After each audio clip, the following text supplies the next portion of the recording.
Hello guys, welcome back to my YouTube channel. और आज जो है मार्केटिंग सब्जेक्ट में दूसरा चैप्टर अपना marketing orientation and evaluation start करने जा रहे हैं। अगर आपको ये कंटेंट अच्छा लगता है तो अपने फ्रेंड्स के साथ भी शेयर कीजिए। आप चाहे अंडर ग्रेजुएट में हो या ग्रेजुएशन मतलब पोस्ट ग्रेजुएशन में हो, या आप कोई सब्जेक्ट रिलेटेड तैयारी कर रहे हो या नेट जेआरएफ की तैयारी कर रहे हो, आप इन सभी वीडियोस को आप कंसीडर कर सकते हो। इससे आप इजीली अपने टॉपिक्स को समझ सकते हो, नोट्स बना सकते हो और साथ ही साथ आपको कंटेंट स्क्रीन पे मिलता जाएगा जो मैं पढ़ा रहा हूँ। तो आप इजीली इससे अपनी स्टडी को कंटिन्यू कर सकते हो। मोर ओवर, अगर आपको मेरी स्पीड स्लो लगती है थोड़ा पढ़ाने की, तो आप इसकी स्पीड ऑप्शन में जाके जहाँ जो सेटिंग में अवेलेबल है उसको 1.25x या 1.5x या अपने हिसाब से उसको एडजस्ट कर लो, जिससे कि आप और जल्दी वीडियो को ख़त्म कर पाओगे। तो बिना देर किए अब चलते हैं, शुरू करते हैं अपना चैप्टर, जो कि चैप्टर है मार्केटिंग ओरिएंटेशन एंड इवोल्यूशन। और इसमें जो लर्निंग आउटकम्स हैं वो हैं कॉन्सेप्ट ऑफ मार्केटिंग ओरिएंटेशन के बारे में हम पढ़ेंगे। उसके बाद हम देखेंगे कि जो मार्केटिंग ओरिएंटेशन के वेरियस स्टेजेस हैं वो किस तरह से इवॉल्व हुए हैं, किस तरह से आगे बढ़े हैं, उन वेरियस स्टेजेस को हम देखेंगे। और उसके बाद मार्केटिंग ओरिएंटेशन के पिलर्स को देखेंगे और बेनिफिट देखेंगे मार्केटिंग ओरिएंटेशन करने का क्या है। इसके पहले भी मैं वीडियो बना रहा था, पूरी वीडियो बन गई, फिर देखा गलती से बीच में स्टॉप हो गया था रिकॉर्डिंग, तो फिर से मुझे बनाना पड़ रहा है। बहुत मेहनत का काम होता है। चलिए बिना टाइम वेस्ट किए हुए आगे शुरू करते हैं इंट्रोडक्शन से। तो traditionally the objective of marketing was to make the goods available at places where they were needed. Simple मतलब ये था कि जहाँ भी ट्रेडिशनली मतलब पहले के समय में जहाँ जो मार्केटिंग का उद्देश्य था, ऑब्जेक्टिव था, वो बस सिंपल सा था कि गुड्स को वहाँ पे अवेलेबल करा देना जहाँ पे उनकी ज़रूरत है, जहाँ पे लोग उनको ख़रीदना चाह रहे हैं। पॉइंट बी पे किसी प्रोडक्ट की डिमांड है, पॉइंट बी पे प्रोडक्ट को पॉइंट ए से कंपनी अवेलेबल कराएगी। पॉइंट ए हमारा प्रोडक्शन का है, वहाँ हमने बनाया, पॉइंट बी पे उसकी डिमांड है, वहाँ पे ले जाके उसको अवेलेबल करा दिया। दूसरा जो इसमें पार्ट था कि जो प्रोडक्ट्स होंगे उनको चीप उस पे मीन्स थोड़ा कम कॉस्ट पे उनको अवेलेबल करा देना, इस तरह का ट्रेडिशनली था, जो कि हम आगे प्रोडक्शन ओरिएंटेशन में देखते जाएंगे, पढ़ेंगे। फिर धीरे धीरे जो मार्केटिंग का स्कोप है वो बढ़ता गया। This emphasise then shifted from exchange to satisfaction. जो सिर्फ एक्सचेंज से था प्रोडक्ट के, वो जो एम्फेसाइज था वो फिर वहाँ से चेंज होके सेटिस्फैक्शन पे चला गया। और ये सारे जो चेंजेस हम देखेंगे, वेरियस जो चेंजेस हुए हैं पूरे ओरिएंटेशन में जो शिफ्ट हुए हैं, उसका जो मेन रीज़न था वो सिर्फ इतना है कि अवेलेबिलिटी ऑफ रिसोर्सेज। हम देखेंगे कि जैसे जैसे रिसोर्सेज की अवेलेबिलिटी बढ़ती जा रही है, वैसे वैसे जो मार्केटिंग का पूरा ये ओरिएंटेशन है वो चेंज होता जाएगा। क्यों? क्योंकि जब हमारे पास ज़्यादा रिसोर्सेज अवेलेबल होते हैं तो हम ज़्यादा चीज़ों को कर सकते हैं। और सेम जो है इस ओरिएंटेशन के केस में भी सही है।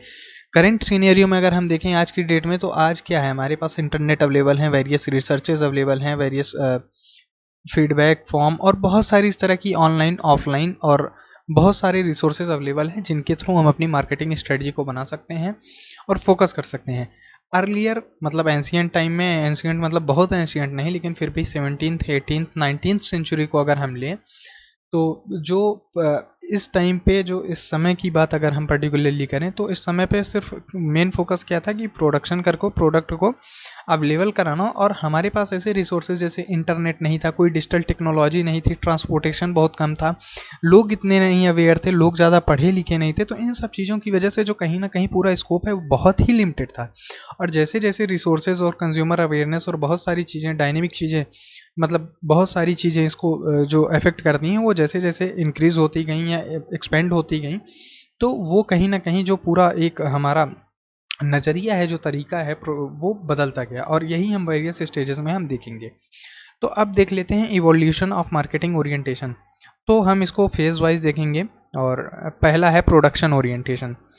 तो production orientation was held true in 1950s. Organizations believed that consumers are in favor of those products that are available widely and are not much costly. Basically 1950s में जो हमारा टाइम था, तो वो था प्रोडक्शन ओरिएंटेशन का। तो उस टाइम पे प्रोडक्शन पे ज़्यादा ध्यान दिया जाता था और जो ऑर्गेनाइजेशंस थे उनका सिर्फ एक ही मानना था। वो कहते थे कि जो प्रोडक्ट्स हैं वो अगर वाइडली अवेलेबल होंगे और इफ़ेक्टिवली प्राइस पे, ज़्यादा कॉस्टली अगर नहीं होंगे, तो जो कंज्यूमर है उसको खरीदेगा, और इस तरह से हम अपने प्रोडक्ट्स को ईज़िली बेच सकते हैं। ये था 1950s के टाइम पे, जब आप देखेंगे कि कोई इंटरनेट, ट्रांसपोर्टेशन या इस तरह की जो चीज़ें थी वो बहुत, इंटरनेट तो था ही नहीं, और जो बाकी रिसोर्सेज थे वो बहुत ही लिमिटेड थे। स्पेशली अगर इंडिया की भी बात हम लोग कर लें तो 1950 मतलब 1950 में अपना जो है कॉन्स्टिट्यूशन आया, 1947 में हम आज़ादी पाए, तो बहुत इस टाइम पे खुद ही इंडिया जो है पॉलिसी बनाने में लगा हुआ था, और हमारे पास रिसोर्सेज एकदम ना के बराबर थे। तो कहीं ना कहीं जो ये पूरा मार्केटिंग का जो ये ओरिएंटेशन था, ये पूरा सिर्फ प्रोडक्शन पे ही बेस्ड था, कि सिर्फ आप प्रोडक्ट्स को बनाओ, लोगों की जो ज़रूरत है, ज़रूरत को पहचानो, प्रोडक्ट बना दो। ज़रूरत का मतलब ये है यहाँ पे सिर्फ, जैसे मान लीजिए कि किसी को अगर जूते की ज़रूरत है तो आप जूता बना के दे रहे हैं। अब उसमें जूते की क्वालिटी क्या है, जूते की स्पेसिफिकेशंस क्या है, स्पोर्ट्स शूज़ है, कैजुअल शूज़ है, लोफर शूज़ हैं, ये सारी चीज़ें आज हैं, उस टाइम पे नहीं होती थी। उस टाइम पे सिंपल एक जूता बनाया, आप देखते होंगे पहले के टाइम पे वो काले जूते बाबा जी वाले, उस तरह का कहीं ना कहीं हम प्रोडक्ट बनाते थे ज़्यादातर, या बहुत लिमिटेड टाइप के। तो हमने प्रोडक्ट बनाया, उसको सस्ते दाम पे जो लोग अफोर्ड कर सकते हैं उसको बस जाके लोगों को प्रोवाइड कर दिया। तो ये जो पूरा ओरिएंटेशन था, जो पूरा स्कोप कह लीजिए आप, वो सिर्फ प्रोडक्शन पे ही लिमिटेड था। अब इसके हम देखते हैं एट्रीब्यूट्स क्या थे। मेन एट्रीब्यूट्स थे, इट इज़ कंपनी फोकस। तो सीधी सी बात है, कंपनी फोकस है, क्योंकि कंपनी ही सब कुछ सोच रही है, कंज्यूमर का उसमें कोई लेना देना नहीं है, बस उनको प्रोडक्ट हमको देना है जो वो यूज़ करते हैं। तो हम अपने हिसाब से सब सोच रहे हैं, प्राइस अपने हिसाब से रख रहे हैं, हर एक चीज़ अपने हिसाब से है। उसके बाद lays stress on mass production and mass distribution. तो बेसिकली इनका जो पूरा फोकस होता था प्रोडक्शन ओरिएंटेशन में, वो होता था कि ज़्यादा से ज़्यादा हमको प्रोड्यूस करना है, मास प्रोडक्शन, बहुत बड़े लेवल पे प्रोड्यूस करना है, और मास डिस्ट्रीब्यूशन मतलब बहुत बड़े लेवल पे इसको डिस्ट्रीब्यूट भी करना है। इसका फ़ायदा क्या होता था कि जैसे मान लीजिए कि हम, एक चप्पल है, चप्पल को बनाते हैं स्लीपर बेसिकली, तो हम अगर इसका प्रोडक्शन कर रहे हैं, मान लीजिए हमको प्रोडक्शन करके उसको सेल करना है, तो हम देखेंगे कि इसकी डिमांड है, लगभग चप्पल हर कोई पहनता है। उसके बाद हमने इसका प्रोडक्शन किया, मास प्रोडक्शन किया काफ़ी बड़े पैमाने पे। अब अगली कंडीशन आती है कि मान लीजिए शहर में 100 दुकानें हैं। अब हम क्या करेंगे कि कोशिश करेंगे कि 100 की 100 दुकानों पे अपना जो चप्पल है उसको पहुंचाएं, जिससे लोग किसी भी दुकान पे जाएं तो वहाँ पे उनके पास क्या है वो चीज़, उनको वो चप्पल मिल पाए। तो ये क्या हुआ, मास डिस्ट्रीब्यूशन की वजह से मास अवेलेबिलिटी हो जाएगी, वाइडली अवेलेबल हो जाएंगे। तो ये हम कहीं ना कहीं करने की कोशिश करते थे। और अगला था कि objective is to attain economies of scale. Basically हम इकोनॉमीज़ ऑफ स्केल के लिए ज़्यादा परेशान होते थे, जिससे कि हमारा जो है कॉस्ट वगैरह कम हो पाए, और मास प्रोडक्शन इसी वजह से कहीं ना कहीं हम फोकस करते थे कि मास प्रोडक्शन होगा, और तो जो इकोनॉमीज़ ऑफ स्केल है हम उसको अटेन कर पाएंगे। उसके बाद था based on the concept of supply creates its own demand. Supply creates its own demand का मतलब हो गया कि जो हमारी सप्लाई है, अगर हम प्रोडक्ट को सप्लाई कर रहे हैं तो खुद ब खुद अपनी डिमांड बना लेगी और लोग अपने आप उसको खरीदेंगे। मतलब कंपनी यहाँ पे सोचती थी कि जैसे अगर हम कोई भी प्रोडक्ट है, उस प्रोडक्ट को अगर हम बेच रहे हैं तो लोगों के पास वो प्रोडक्ट मिलेगा। अगर वो कहीं खरीदने जा रहे हैं, उनको वो प्रोडक्ट दिख रहा है, सप्लाई है प्रोडक्ट की, तो खरीदेंगे। मान लीजिए आपको एक चप्पल खरीदना है, फिर वही एग्जांपल लेते हैं, तो आप अगर मान लीजिए 100 दुकान है और 100 दुकान पे इन्होंने वाइडली पूरा उसको जो है मास डिस्ट्रीब्यूशन उसका कर दिया है और हर जगह अवेलेबल है, और आप वहाँ पे गए, जब परचेस करने आप जा रहे हो, पूरी मासेस के लिए वो अवेलेबल है एक तरह से। तो आप जब जा रहे हो किसी भी दुकान पे, आपको चप्पल खरीदना, आपको 100 दुकान पे मान लीजिए है, 100 के 100 दुकान पे जा रहे हो, आपको वो चप्पल मिल जा रहा है, तो कहीं ना कहीं उसकी जो सप्लाई है तो आपको ईजिली मिल जाएगी। आप एक एग्जाम्पल के थ्रू इसे और समझने की कोशिश करो। मान लीजिए आपको लेना है चप्पल, आप एक दुकान पे गए, देखते हो कि नहीं पसंद आया, एक ब्रांड का था, ब्रांड एक्स का, फिर ब्रांड वाई का था।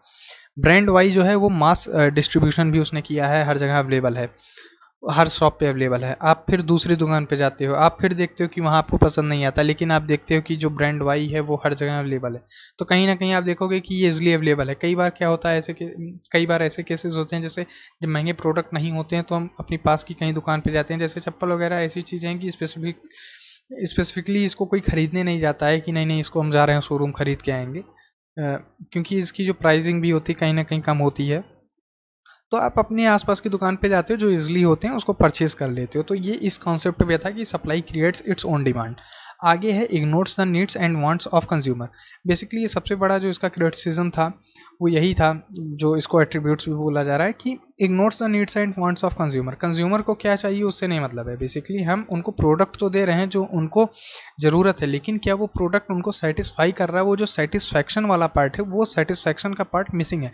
Although we are delivering product but we are not focusing on satisfaction. तो वो सेटिस्फैक्शन का पार्ट पूरी तरह से यहाँ पे इग्नोर किया जा रहा है। मान लीजिए आप एक शू मेकर हैं, आप जूते तो बेच रहे हैं, लेकिन आप ये नहीं ध्यान दे रहे हैं क्या उसकी सोल कंफर्टेबल है, लोगों को पसंद आ रही कि नहीं, क्या उनके अंगूठे में तो कहीं वो हिट नहीं कर रहा है। तो ये सारी चीज़ें कहीं ना कहीं पूरी तरह से इग्नोर की जा रही हैं। आप सिर्फ उनको जूते की ज़रूरत थी, आपने जूता उनको अवेलेबल करा दिया, लेकिन किस तरह से वो उनको सूट कर रहे हैं नहीं कर रहे, ये सारी चीज़ें कहीं ना कहीं मिसिंग थी। फिर धीरे धीरे रिसोर्सेज की अवेलेबिलिटी बढ़ती है, और रिसोर्सेज की अवेलेबिलिटी बढ़ने के बाद कहीं ना कहीं आगे जब हम डेवलप करते हैं तो प्रोडक्ट ओरिएंटेशन का नया कॉन्सेप्ट आता है। तो बेसिकली प्रोडक्ट ओरिएंटेशन में था, organisations are chiefly concerned with quality of product, these they assume that consumer prefer high quality product. तो अभी यहाँ पे इन्होंने जैसे कि सीखा, कुछ दिन बाद जैसे कंपटीशन बढ़ा होगा, किसी ने ध्यान दिया होगा, तो फिर ये सारी चीज़ें डेवलप होने लगी। फिर जो कंपनीज थी, जो ऑर्गेनाइजेशंस थे, उन्होंने ये ध्यान देना शुरू किया कि कंज्यूमर को जो है क्वालिटी प्रोडक्ट चाहिए, जो प्रोडक्ट की क्वालिटी है वो बहुत ज़्यादा मैटर कर रही है। और उन्होंने एज्यूम किया कि कंज्यूमर सिर्फ वही प्रेफर करेगा जिसकी, वो प्रोडक्ट प्रेफर करेगा जिसकी क्वालिटी हाई होगी। अब मान लीजिए कंपनी एक्स है, कंपनी वाई है, दो क्लॉथ का प्रोडक्शन कर रही हैं। मान लीजिए हम रेमंड और सियाराम का एग्जांपल ले लेते हैं, काफ़ी फेमस ब्रांड है। तो रेमंड और सियाराम मान लीजिए पहले अगर प्रोडक्शन टाइम पे हिसाब से देखें तो वो सिर्फ प्रोड्यूस कर रहे थे अपने प्रोडक्ट को, मतलब नॉर्मल कपड़ा बनाए बेच रहे हैं, बाद में भले रोए निकल जा रहे हैं, ऐसी चीज़ें। ये सिर्फ एग्जांपल है इसको समझाने के लिए, और कहीं इसको रिलेट मत कीजिएगा। पर बाद में वो देखते हैं कंपटीशन जब इंटेंस होता है, फिर उनको कहीं ना कहीं लगता है कि नहीं यार, ये जो प्रोडक्ट है इसकी क्वालिटी हमको देनी चाहिए, तभी हम सर्वाइव कर पाएंगे। क्योंकि कस्टमर जो है, कंज्यूमर, वो रेमंड सोचता है कि सियाराम का अच्छा है, इस वजह से उसको प्रेफर कर रहा है, तो हम अपनी क्वालिटी को एम्फेसाइज करते हैं और बढ़ाते हैं। तो कहीं ना कहीं वो उस चीज़ को इम्प्रूव करते हैं, और क्वालिटी जब बढ़ा देते हैं तो प्रोडक्ट को जो है खरीदने के लिए ज़्यादा लोग आने लगते हैं, या उनके प्रोडक्ट को ज़्यादा प्रेफर कर रहे हैं। तो ये क्वालिटी पे बेसिकली उनका फोकस है। और इसके साथ ही साथ जब आप क्वालिटी आपको मेंटेन करनी है तो आपको रिसर्च एंड डेवलपमेंट पे फोकस करना पड़ेगा। आप क्या नया बना सकते हो, नए तरीके से क्या कर सकते हो, इन सब चीज़ों पे। साथ ही साथ प्रोडक्ट इम्प्रूवमेंट, मतलब जो एग्जिस्टिंग प्रोडक्ट हैं उनमें कहीं ना कहीं आप इम्प्रूवमेंट कर रहे हो, कि जो कमियां आ रही हैं आप उनको इम्प्रूव कर रहे हैं। इनोवेशन भी आप कर रहे हो, परफॉर्मेंस पे आप ध्यान दोगे कि प्रोडक्ट की परफॉर्मेंस कैसी है। तो इन सारी चीज़ों को आप कहीं ना कहीं प्रोडक्ट में, जब सिर्फ बेसिकली आपका पूरा फोकस प्रोडक्ट पे है, प्रोडक्ट की क्वालिटी क्या है, कैसे है, इस पे आप कर रहे हो। फिर इसके आगे हम देखते हैं consumers choose amongst different products on the basis of best quality for the price they paid. फिर हम इसमें ये भी देखते हैं कि कंज्यूमर जो है, ये इसके एट्रीब्यूट्स के बारे में बात कर रहे हैं। कंज्यूमर सिर्फ उन प्रोडक्ट को चुनते हैं, जैसे अलग अलग आप जाते हो तो आपके पास ऑप्शंस होते हैं, तो ऑप्शंस के बीच में कंज्यूमर सिर्फ उस प्रोडक्ट को चूज़ करता है जो बेस्ट क्वालिटी देता है उस प्राइस के लिए। पर्टिकुलर आपकी एक बजट होता है, उस बजट में आपके डिफरेंट प्रोडक्ट्स को आप शॉर्ट करते हो, तो चूज़ आप उसी प्रोडक्ट को करोगे जो बेस्ट क्वालिटी देगा उस प्राइस पे, उस प्राइस पॉइंट पे। तो ये कहीं ना कहीं कंपनी को ध्यान आया, और कंपनीज जो है, जो ऑर्गेनाइजेशंस हैं, वो कहीं ना कहीं प्रोडक्ट पे अपने ध्यान देने लगे, उनकी क्वालिटी पे, इम्प्रूवमेंट पे। तो इस तरह का जो पूरा ये कॉन्सेप्ट बना। इसके बाद अगला जो है वो है सेलिंग ओरिएंटेशन। सेलिंग ओरिएंटेशन में है it focuses on the selling and promotion of a specified product. If consumers are not oriented properly they will not buy enough of any organisations product. तो इसमें हम जो है धीरे धीरे आप प्रोडक्ट अच्छा बना रहे हैं। प्रोडक्ट सिर्फ अच्छा बनाना नहीं, प्रोडक्ट बिकना भी चाहिए, लोग उसको खरीदें भी। तो अब कंपनी का फोकस क्या है कि चलो प्रोडक्ट अच्छा बनानी है, प्रोडक्ट अच्छा बनाने के बाद हमको कहीं ना कहीं ज़रूरत है उसकी सेलिंग की, और प्रॉपर सेलिंग की और प्रमोशन की। तो उस प्रोडक्ट को कहीं ना कहीं ज़्यादा लोगों तक पहुंचाने के लिए, बेचने के लिए कंपनी अब प्रोडक्ट पे जो है फोकस कर रही है। तो इसके लिए उन्होंने कई चीज़ें फिर निकाली, जैसे प्रोडक्ट का मास एडवर्टीजमेंट हो गया। मास एडवर्टीजमेंट का मतलब हो गया, कहीं आप रेडियो पे उसका सुन रहे हैं एडवर्टीजमेंट, कहीं आप उसको टेलीविज़न पे देख रहे हैं, कहीं आप उसको न्यूज़पेपर में दे रहे हैं। तो इस तरह से उन्होंने एडवर्टाइज़ करना शुरू किया, प्रमोट करना शुरू किया, फ्री सैंपल्स देने शुरू किए, पर्सनल सेलिंग शुरू की और इससे जो है सेल को कहीं ना कहीं बढ़ाने की कोशिश की। और साथ ही साथ इसमें कह रहा है कि अगर कंज्यूमर को प्रॉपरली ओरिएंटेट नहीं किया गया तो वो ऑर्गेनाइजेशंस के प्रोडक्ट को नहीं खरीदेंगे। इसका एक छोटा सा एग्जांपल लेते हैं जिसके थ्रू और क्लियर हो जाएगा। हम जब भी किसी शोरूम में कपड़े खरीदने जाते हैं तो वहाँ पे देखते हैं कि सेल्स पर्सन होते हैं। अगर ऐसा ये इसी कॉन्सेप्ट के थ्रू है, वरना वहाँ पे सिंपल एक बिलिंग काउंटर भी हो सकता था कि आप जाइए अपने हिसाब से जो कपड़ा लेना हो लीजिए, निकालिए, उसके बाद बिलिंग करा के चले आइए। लेकिन नहीं, वहाँ पे जब हम जाते हैं किसी भी अच्छे आप शोरूम में जाइए तो वहाँ पे आपको एक सेल्स पर्सन मिलेगा जो आएगा आपके पास, आपको अटेंड करेगा, उसके बाद पूछेगा कि आपको किस तरह के प्रोडक्ट चाहिए। वो बोलते हैं कि ये अच्छा लग रहा है, ये नहीं लग रहा है। वो कहीं ना कहीं उनकी कोशिश होती है कि जो पोटेंशियल कस्टमर है उनको वो मतलब कस्टमर में उसको बदल लें वो। तो ये जो सेलिंग कॉन्सेप्ट है ये वहाँ पे आया है और पर्सनल इस पे फोकस भी रहता है जहाँ पे ज़रूरत है, और वैसे भी हम सेल्स को प्रमोट करने के लिए और एक्टिविटीज़ को फॉलो करते हैं। अब इसके फीचर्स क्या क्या हैं, तो इट इज़ कंपनी फोकस्ड। तो इसमें कहीं ना कहीं इसमें फिर जो है कंपनी फोकस करती है अपने सेलिंग और प्रमोशंस पे, बाकी सारी चीज़ों पे, क्योंकि प्रोडक्ट में हमको मालूम है कि प्रोडक्ट हमने पहले से अच्छा बनाया और कस्टमर को सूट करता है। लेकिन अब ये कंपनी की सेल को बढ़ाना है, इसलिए ये कंपनी फोकस्ड है। उसके बाद less prominence on sales volume, फिर वही चीज़ है कि जो हम सेल्स है, सेल्स वॉल्यूम को हम कहीं ना कहीं इंक्रीज़ करना चाह रहे हैं, इसीलिए हम इतना जो है हैवली फोकस कर रहे हैं सेलिंग और प्रमोशन पे। Based on the belief that if customers are left alone, they do not buy enough of organization product। तो कंपनी का जो मानना है वो ये मानना है कि अगर कस्टमर को छोड़ दिया जाएगा तो प्रोडक्ट, कंपनी के जो प्रोडक्ट हैं उसको नहीं खरीदेंगे। या हो सकता है पर्याप्त तरीके से ना खरीदें, आपको 3 शर्ट खरीदनी है, आप शोरूम में गए, हो सकता है आप एक ही लेके आ रहे हो। लेकिन अगर उसको प्रॉपरली उन पे फोकस किया जाए, एक सेल्स पर्सन अटेंड कर रहा है, उनकी नीड्स को सुन रहा है, उनको समझ रहा है, उनको असिस्ट कर रहा है, तो हो सकता है कि वो 2 की जगह 3 प्रोडक्ट भी खरीद सकते हैं, या 2 लेने आए हैं दोनों प्रोडक्ट लेने। तो ये जो चीज़ें हैं ये चीज़ें वहाँ पे अवेलेबल होंगी। Lays stress on aggressive selling tactics, तो एग्रेसिव सेलिंग टैक्टिक्स को अपनाना कहीं ना कहीं ये भी जो है इसके अंदर आएगा। जैसे बहुत हैवली एडवर्टीज़ करना, कई बार हम लोग देखते हैं कि एक कंपनी जो है दूसरी कंपनी को दिखा रही है कि हमारा प्रोडक्ट इनसे अच्छा है, और सीधे नाम लेके, जैसे कि बहुत पहले हुआ था हॉर्लिक्स और कंप्लान का जो एडवर्टीजमेंट था, अगर आप इसको यूट्यूब पे सर्च करेंगे तो आपको मिल जाएगा। तो उसमें एक वो दोनों जो है बहुत एग्रेसिव जो है एडवर्टाइज कर रहे थे और एक दूसरे को दिखा रहे थे कि ये देखो, मतलब ऐसा नहीं करना चाहिए, दूसरे प्रोडक्ट को आप नहीं दिखा सकते हो अपने एडवर्टीजमेंट में इस तरह से बिना ब्लर की हुई है। लेकिन उसमें कम्प्लीटली आइडेंटिटी रिवील की गई थी दोनों प्रोडक्ट की। हॉर्लिक्स ने भी यही किया था, फिर कंप्लान ने भी यही किया था। तो कहीं ना कहीं बहुत एग्रेसिव हो जाते हैं, कई बार सेल्स में भी बहुत एग्रेसिव हो जाते हैं पर्सन जो वहाँ पर आप देखोगे कि पर्सनल सेलिंग के केस में एकदम पीछे पड़े रहते हैं, अरे सर ले लीजिए ले लीजिए, ज़बरदस्ती जिसको कहते हैं। तो कहीं ना कहीं वो भी एग्रेसिव हो जाते हैं उस पॉइंट पे।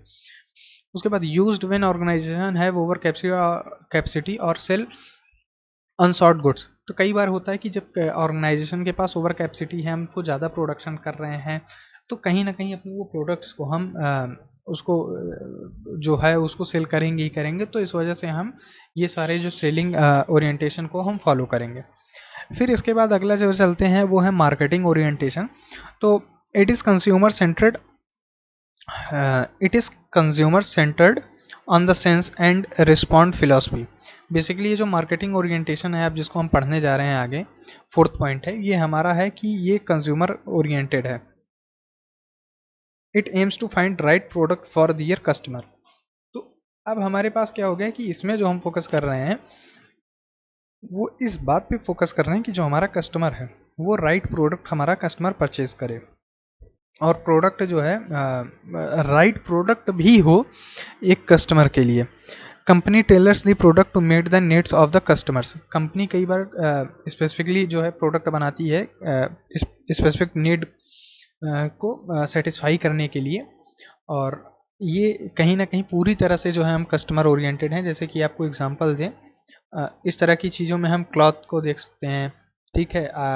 इसमें आप फोकस करते हैं जिस तरह से कस्टमर को चाहिए उस तरह से हम जो है वहाँ पे प्रोडक्ट देने की कोशिश करते हैं। अगर आप लोग प्लैनेट फैशन या आदित्य बिरला का जो पूरा ग्रुप है, लुई फिलिप और एलन सॉली, और उसी में एक है इनके फॉर्मल्स का van ह्यूजन।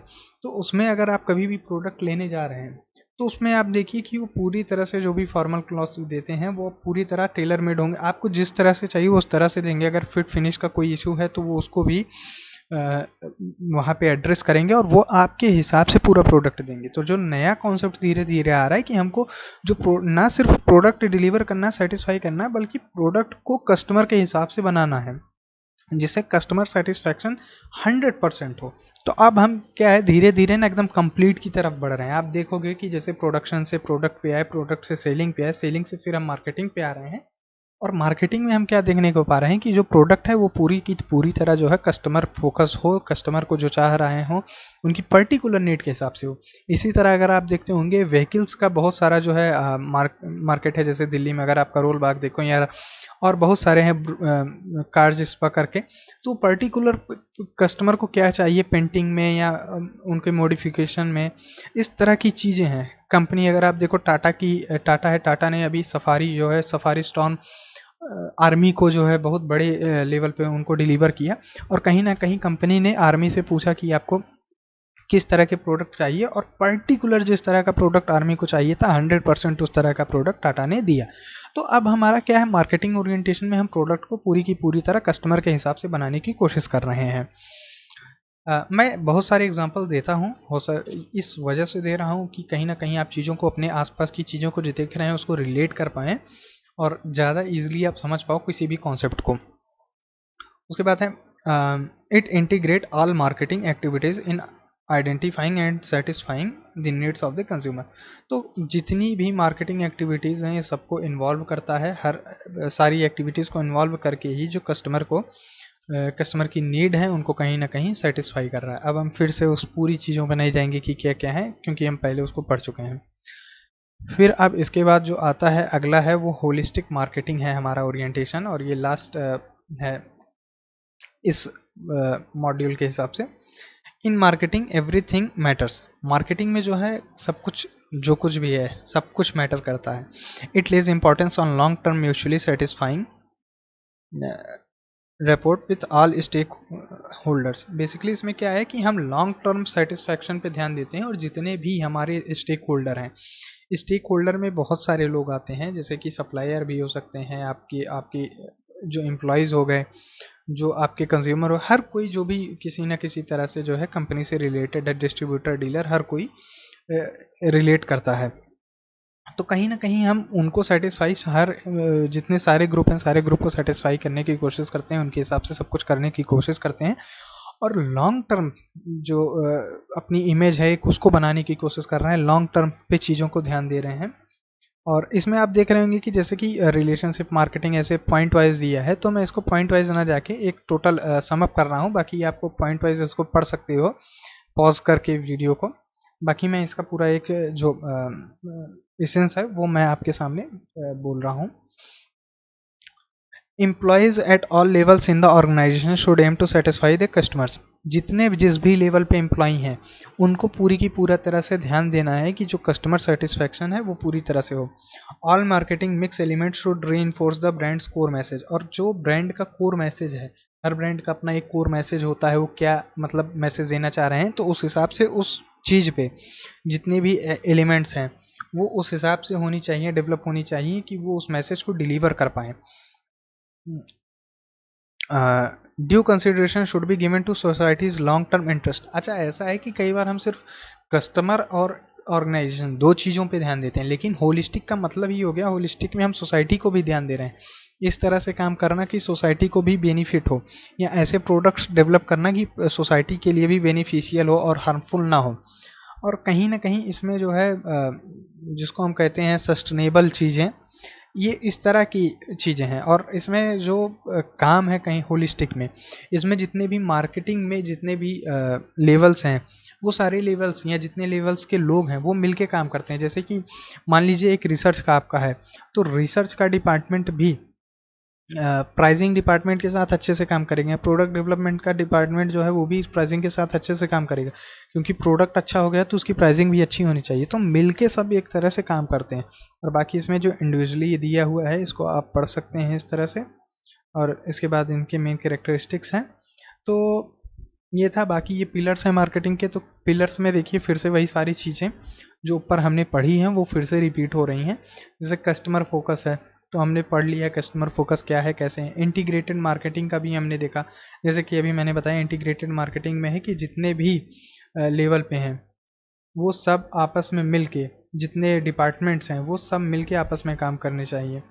All these department must also focus on the customer. सब डिपार्टमेंट का फोकस कस्टमर पे होना चाहिए। मे बी उनकी डायरेक्ट पब्लिक डीलिंग हो, may be direct public dealing ना हो, लेकिन कस्टमर पे उनका फोकस होना चाहिए। जैसे प्राइसिंग डिपार्टमेंट है तो उसको ये ध्यान में होना चाहिए कि प्राइसिंग कस्टमर के लिए ऐसी हो कि वो परचेस करे। ऐसा नहीं है कि कंपनी को प्रॉफिट को बढ़ाने के लिए वो प्रोडक्ट की प्राइस को डिसाइड कर दिए।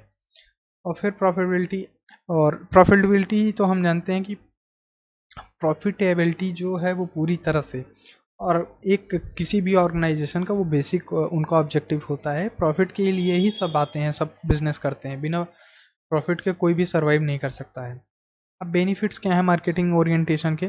तो it allows organizations to direct their activities toward broader and long range objectives like sustained interaction with customers and stability and growth of the business। तो वही ये सारी चीज़ों को ध्यान में देते हैं और ये ऑर्गेनाइजेशन को हेल्प करता है कस्टमर के साथ अच्छे से इंटरेक्ट करने को, बिजनेस की स्टेबिलिटी बनाए रखने को, साथ ही साथ स्टेबिलिटी के साथ साथ बिजनेस की ग्रोथ भी हो पाए।